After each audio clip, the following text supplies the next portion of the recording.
दिनकू दिन अभिनव उपाय गंजेई चालाण केतेबेले car सीट्रे chamber रे तो आउ केतेबेले डिक्की रे गंजेई चालाण करा जाउछि। एबे कार लाइट रे गंजेई चालाण हेउथिबा देखिबाकू मिलिछि। रेढाखोल ब्लॉक कदलीगढ़ पंचायत बिशीपाली छक निकट रे 3टी कारु 30 केजी गंजेई जबत सहित 4 जण अभियुक्तों को गिरफ्त करा जाइछि।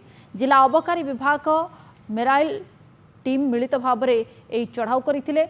अभियुक्त माने हेले पश्चिम बंगर आजाद अली, बौद्ध मनमुंडार शत्रुघ्न मेंडुली, दया सागर और बौद्ध बाउशुणीर जेनामणि बेहेरा को गिरफ्त कर कोर्ट चालान करिछि अबकारी विभाग।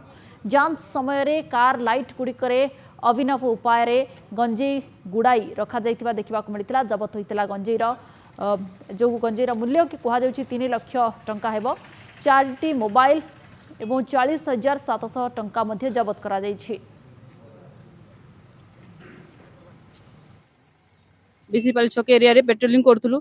से समय रे गाड़ी गुडी को संदेह करी चेक कला बेले आमे 3टा गाड़ी सहित गंजेई जबत करछु। टोटाल आमे 30 केजी गंजेई जबत करछु, 3टा कार जबत करछु। से माने बोथ साइड रु जाउतले रेढाखोल पटो को आनुतले ना। ये माने बोधे प्रोफेशनल से माने रेगुलर आनुछन्ते बोधे।